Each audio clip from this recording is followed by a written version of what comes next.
It's Felicity from GetYourRockOut talking to the lovely Dave Evans. How are you doing? Good, Felicity. Nice to see you again. Yeah, you too. It's been, how long has it been? It was your last UK tour, whenever that was. Yeah, a year ago. A year ago? Yes, it was. Wow. It feels like a lot longer. Well, it doesn't awake. I've been very busy. Yes. And I hope you have too. And but it rolled around again, which is really fantastic. Brilliant. And of course, we are here at SOS Festival 2013. You played last night, you know, a fantastic set, and so it's been nicely done for that. Thank you. You're in the middle of a UK tour as well, and so how have you found it all so far? Yeah, it's great. We're touring. The hard thing is getting sleep. You know, it's the hardest thing of all because you're usually next town, the next day. You know, you're working hard. I just finished Norway and Sweden as well, so I came virtually straight from Norway and Sweden. Before that, it was Australia. So I've been touring quite a bit. So you've got to be really disciplined to get through big tours like this, and been looked after really well by Rock Sector Records, and also the boys in the UK Badasses. They take care of me as well and don't disturb me. Got my own room and all that kind of stuff, and so I can sleep as much as I possibly can when I need it. Brilliant. Well, that's always a good thing, really. And now I'm afraid that given the score, I am just going to have to mention the Ashes and say we are completely kicking your ass, I'm afraid. That's right. I mean, completely. It's not even you're not even doing well. I mean, you're just losing terribly. That's right, because they picked the wrong team. You know, it's the selector's fault. You understand? So you could have won with a different team. Yeah, absolutely. And if I'd been the selector, I would have picked different guys. You understand? I think that sounds like a losing team. So, not at all. They'll get no sympathy when they get back to Australia, I can tell you now. So, we're like that in Australia. If you don't win, bad luck.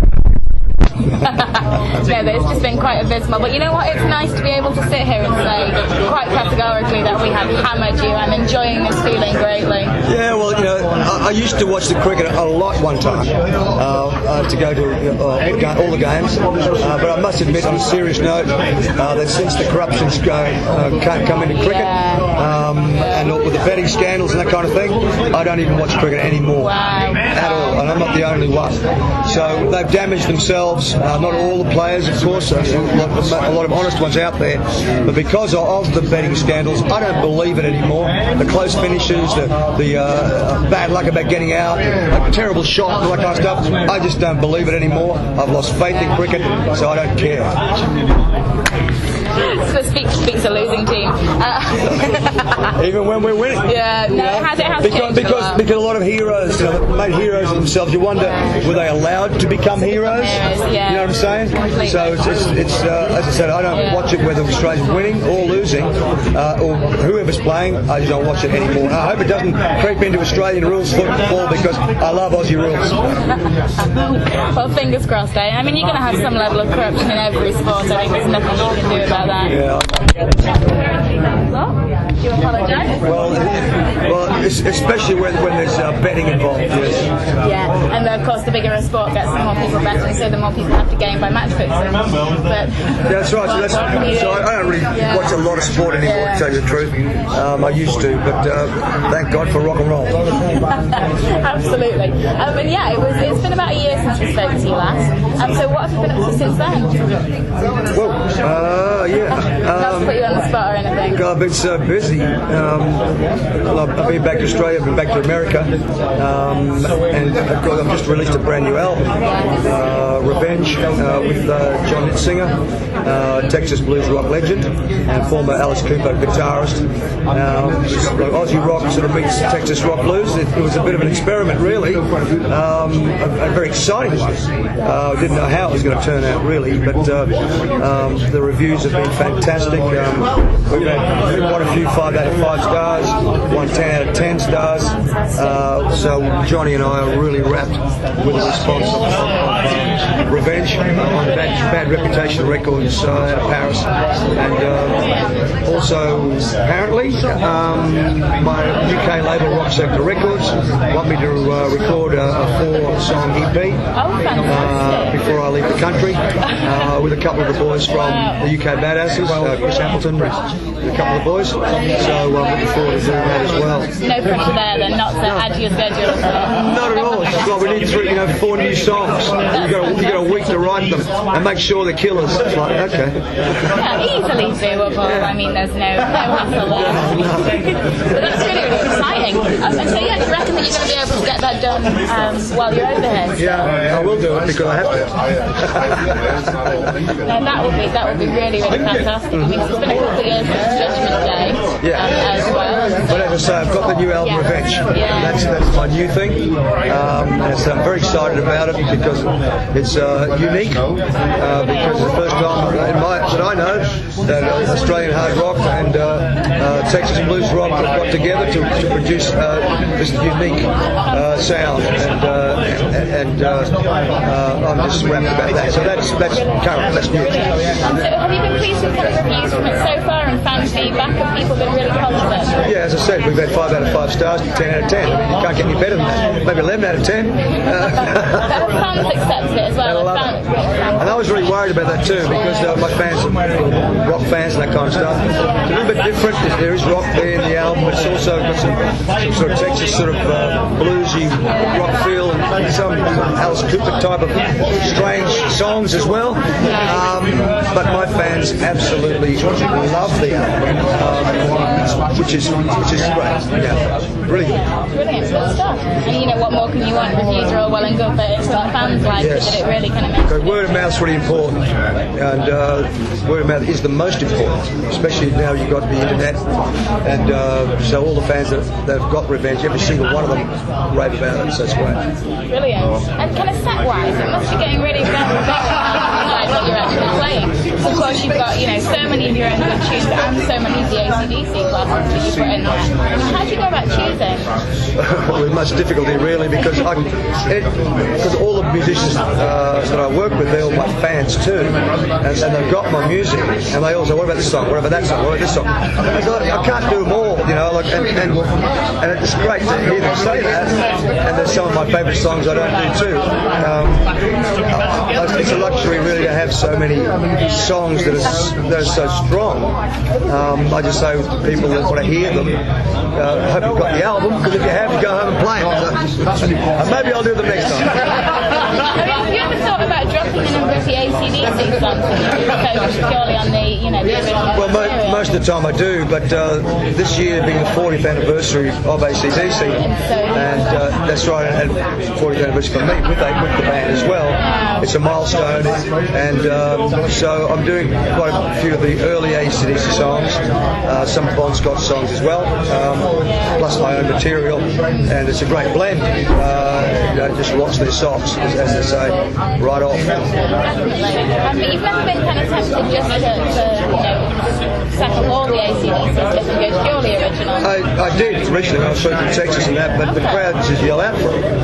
And the thing is, like, I like to do what I want to do, but by the same token, I'm an entertainer. Right? The crowd want to hear it, and they yell out, "Come on, Dixie, you girl," and "Rock around the parlour," and all that kind of stuff. They're yelling out all the time. And I think to myself, well, that's what they want. Give it to them, you know, absolutely give it to them. And then they still get to hear my own music at the same time, because don't forget, Trust Next to You was my song. I mightn't have written it, but it was my hit. All right, so it's legitimate that I do it. You know, and any Rabbit songs too, like Too Much Rock and Roll, which I do as well, which is a big hit for us. So you could say, well, you ever thought about not doing any Rabbit songs? So why? The crowds want to hear them in Australia and in Europe. They want to hear Too Much Rock and Roll. I should do it. So some people say, oh, you do an AC/DC stuff. It's like, oh, so it's all right for me to do Rabbit stuff, Dave Evans Thunder Down Under stuff, but not AC. Why is that? Yeah, don't bullshit to me. I can do whatever songs I want that I've got a legitimate claim to. And so all the songs of my career I can do. My songs, my music, I helped to create AC/DC. I'm one of the 5 founding members. You know what I mean? So people that say that about AC/DC stuff that I do are just completely biased. You know what I mean? And have an agenda. You know what I'm saying? Because all my Rabbit fans love me doing Rabbit. You know, and Thunder Down Under fans, they all love me doing that. So you know, they can get stuffed. I mean, is it possible to keep everybody happy all the time? You know, you're always going to come up against opposition no matter what you do. Well, only from the biased AC/DC fans. Nobody else. Okay.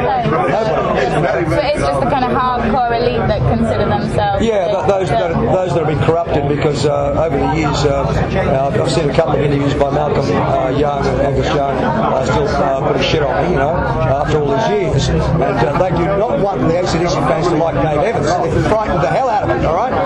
So a lot of AC/DC fans think that they're not supposed to like me, right? They don't know me, they don't know my music, right? But they're not supposed to, so they won't. You know what I mean? So I can do any song in the world that I've done with any other band, but not AC/DC, because Malcolm or Angus might not like it. So it's a load of bullshit. I don't listen to those wankers. No, that makes sense. There were rumours today that Angus has been diagnosed with cancer. I don't know if you've seen any of that.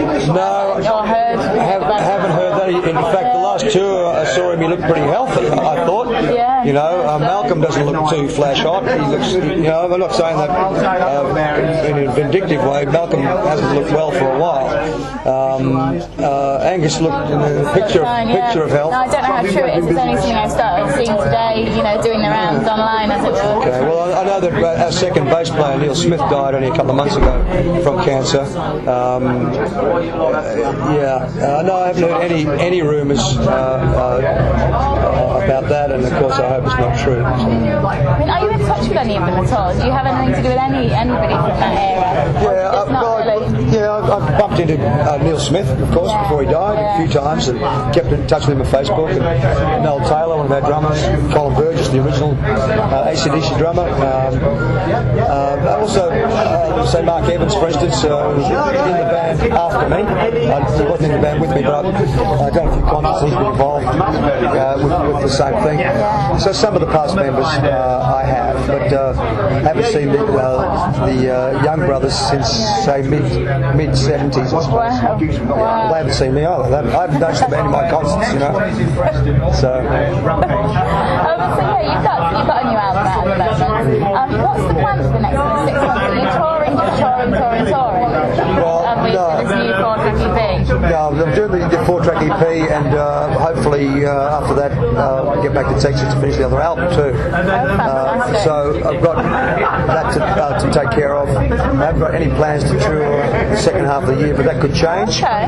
That could change. There's maybe some shows in the United States. I'm talking to one of the promoters over there. So if I've got the time and people want to book me for different countries or shows, and I'm available, I'll certainly do them. Fantastic. So finishing off the new album, which album's this? That one's called What About Tomorrow? The EP I'm doing is called Nothing to Prove. Fantastic. That was the Rock Sector Records came up with that title, Nothing to Prove. I like it. My fans love it. Fantastic. So really a lot of writing at the moment then. The new album, the one that hasn't really been finished yet, who are you writing that one with? Well, I'm sort of lucky, really. David Mobley in Texas, he's a producer and songwriter, and he was executive producer of my last album, Revenge. Right, so he was there for a lot of the recordings, and he loved what I was doing with Johnny's songs and doing with Johnny. So he asked me if I could do an album of his songs, and then he writes with his songwriting partners. So he's got all his songs, really great songs, and he said, you just pick whatever ones you want to do, and so I don't even have to write those songs at all. Which is great. There's some really great songs that I wish I had written, but at least I get the chance now to record them. So. Definitely. So absolutely tons to look forward to then, really. Yep, lots to look forward to. Brilliant. And of course you're in the UK for a bit longer still, and so people have got a bit of a chance to catch you. A couple of weeks really, and then to Australia. I'm going to probably go to the Blue Mountains or somewhere, hide away for a while, just to recuperate. Yeah, that's always a good idea after all. Well, thank you so much for having a chat today. It has, as always, been a pleasure. I'm sure that we'll see you at something very soon, if not in the UK, over the next 2 weeks. Thank you so much, and we'll see you soon. Well.